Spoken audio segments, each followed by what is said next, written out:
Às vezes a gente está imaginando que o número das nossas orações, a quantidade das orações que a gente faz, é importante para que Deus atenda as nossas orações.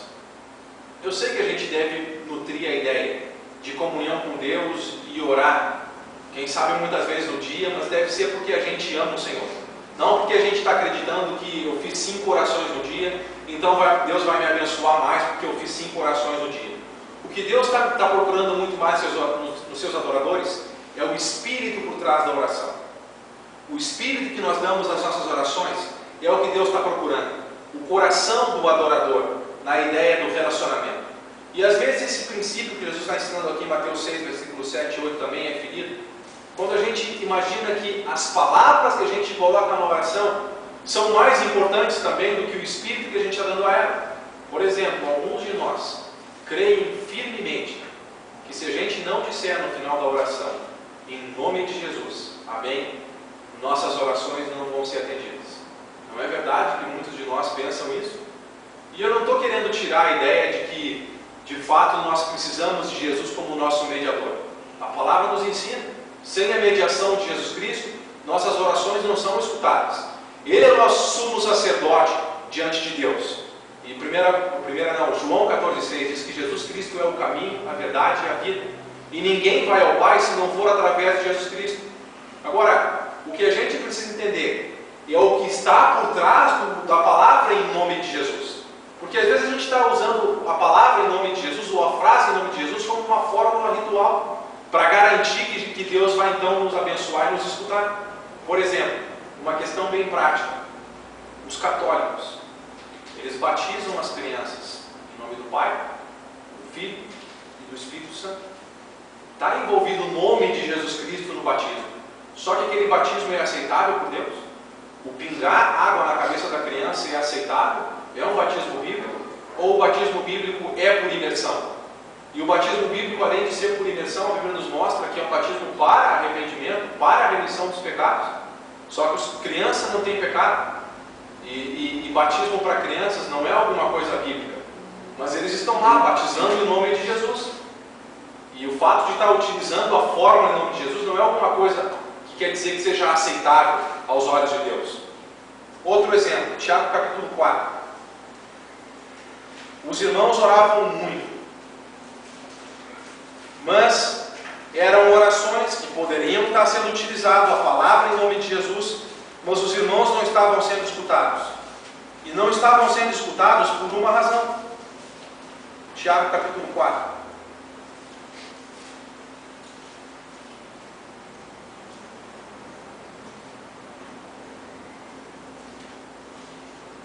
Versículo 1 até versículo 3. De onde procedem guerras e contendas entre vós? De onde, senão, dos prazeres que militam na vossa carne? Cobiçais e nada tendes, matais e invejais e nada podeis obter. Viveis a lutar e a fazer guerras, nada tendes, o que não pedis. Pedis e não recebeis, porque pedis mal, para esbanjar-vos dos vossos prazeres. Os irmãos estavam pedindo, eles estavam orando. Talvez até estavam usando a fórmula em nome de Jesus, mas não estavam recebendo, porque o pedido estava errado. Não era um pedido segundo a vontade de Deus. Então, a gente pode muitas vezes estar pedindo coisas a Deus que não são de acordo com a vontade dele. E mesmo que a gente esteja usando a fórmula em nome de Jesus, Ele não vai nos atender porque a gente está querendo pedir para os nossos próprios prazeres. A frase em nome de Jesus é muito mais do que só dizer.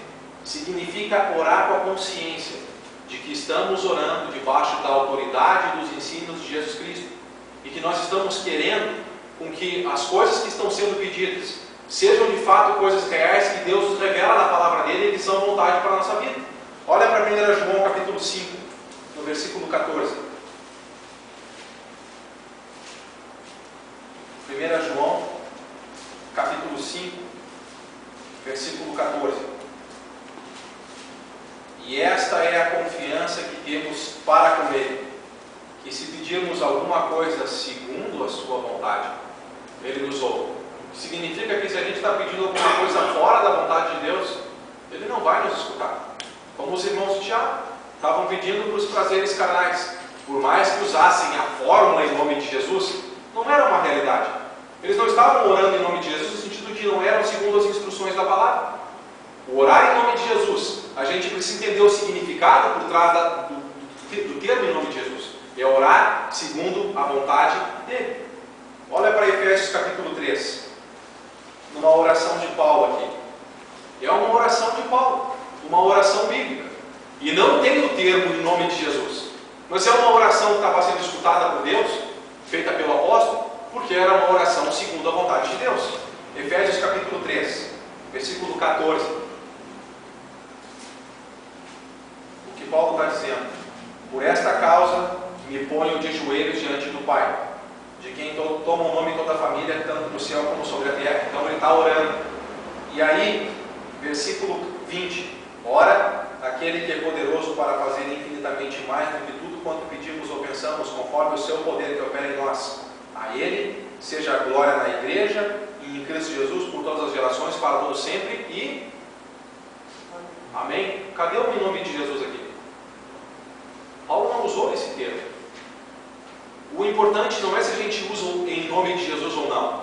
O importante é se a oração está sendo feita em nome de Jesus ou não. Isso é, segundo os ensinos dele ou não. Eu não estou querendo que a gente tire o em nome de Jesus das nossas orações, mas eu estou querendo que a gente entenda que a gente fere o princípio de Mateus 6, 7, 8 se a gente não entende o significado por trás da palavra. Se as nossas palavras que a gente está usando nas nossas orações é simplesmente mecânica, é alguma coisa que fere o princípio.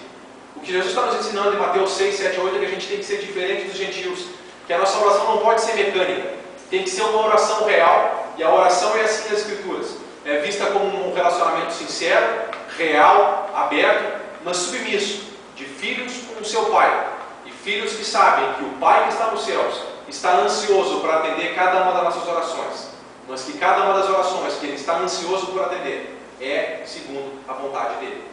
A gente volta para Mateus capítulo 6, versículos 7 e 8. Os gentios gastavam horas. A gente viu em 1 Reis 18, da manhã até a noite. Eles gastavam horas tentando ser ouvido pelos seus deuses e nunca eram ouvidos. E o problema estava com os deuses deles. Eles não tinham poder, eram mortos. E eles começaram a acreditar então que fórmulas rituais iriam chamar a atenção desses deuses, ou que se ferindo, mostrando o tipo de sacrifício desses adoradores, iria chamar a atenção desses deuses.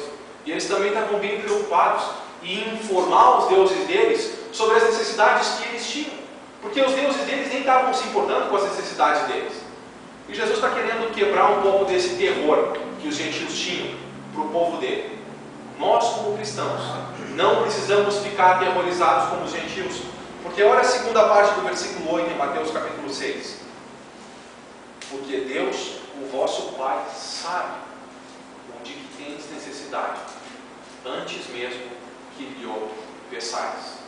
Nosso Deus é onisciente, é todo poderoso, e quando vamos em oração a Ele, para nos relacionar com Ele de maneira sincera, aberta, cheios de devoção, um relacionamento real, não um relacionamento mecânico.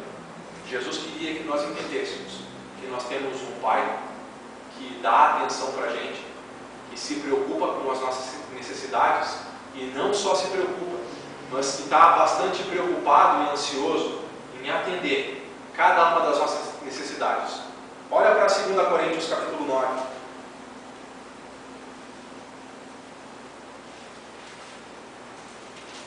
2 Coríntios capítulo 9, versículo 8.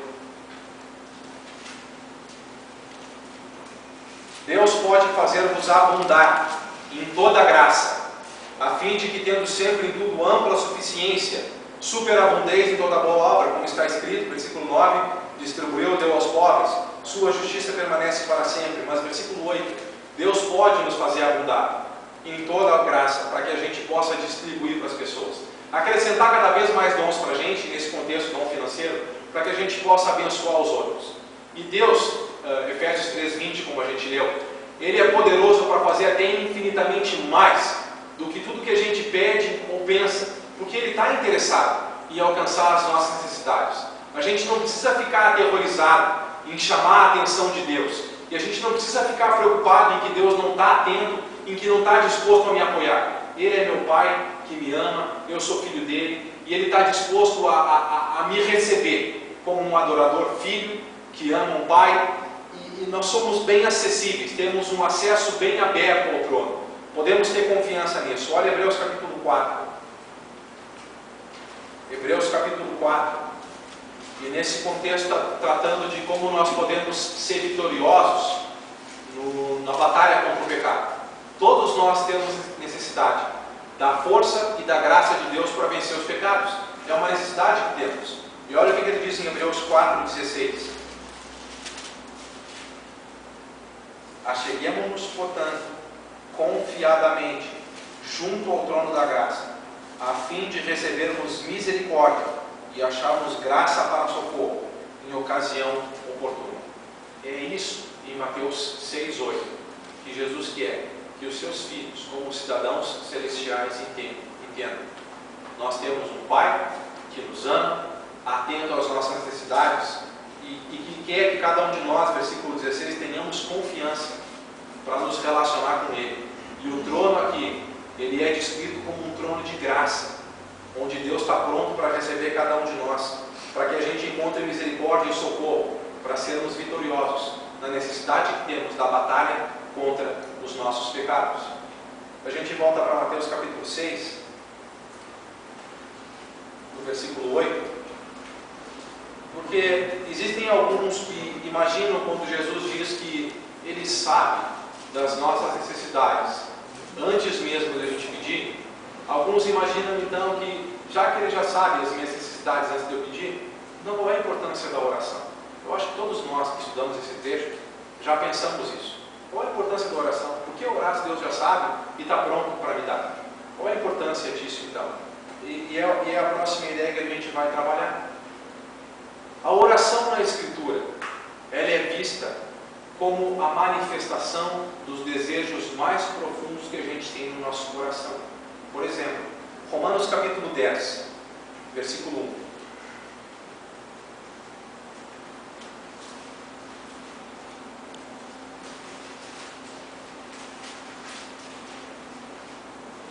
Irmãos, a boa vontade do meu coração e a minha súplica a Deus a favor deles, isso é, os gentios, é para que eles sejam salvos. Porque versículo 2, os gentios não, os judeus. Porque os judeus tinham zelo por Deus, mas eles não tinham conhecimento e por isso estavam falhando na salvação. Não tinham conhecimento do Evangelho da Graça e que Jesus era o Messias. Mas Paulo está expressando na oração a boa vontade do coração dele. Na oração, nós estamos expondo a Deus os desejos do nosso coração. Também nas orações, Tiago capítulo 1, versículos 5 a 8, nós estamos expondo a nossa fé, e a nossa fé não pode ser dividida, deve ser uma fé íntegra. Se alguém tem falta de sabedoria, peça a Deus que a todos dá livremente, peça, porém, com fé, sem duvidar, porque se é um homem de ânimo dobre, que ora confia em Deus, mas ora está desconfiando, que ora quer Deus e ora quer o mundo, não tem como Deus atender o pedido da oração dessa pessoa, porque está faltando integridade na fé do coração, está faltando desejo no coração, está faltando uma fé total, está faltando uma devoção pura. E a gente leu João 4,24, Deus é Espírito, e Ele quer que os nossos corações estejam completamente envolvidos e cheios de verdade, nessa busca e relacionamento a Ele. O que Deus deseja, quando nós vamos em pedido de oração, expressando os desejos do nosso coração, Ele não está desejando que a gente informe a Ele as necessidades que Ele já sabe que a gente tem, mas o que Ele deseja é ver em cada um dos seus filhos, que cada um dos seus filhos veja humildemente o coração. Ele deseja ver nos seus filhos que eles tenham humildemente o desejo no coração de que Deus, que é todo-poderoso e que está disposto a nos dar as transformações que a gente precisa, que a gente, com o desejo do nosso coração, chame Ele como nosso companheiro, para que Ele faça essas transformações. Porque se não tem desejo do nosso coração, e a oração é alguma coisa real, Ele não pode fazer nenhuma transformação na nossa vida. Sabe por quê? Porque Ele não força relacionamento com a gente. Deus nos deu livre-arbítrio para a gente ter relacionamento com Ele. E Ele só pode fazer alguma coisa de uma transformação na redenção na nossa vida, quando a gente verdadeiramente nas nossas orações está chamando Ele como um companheiro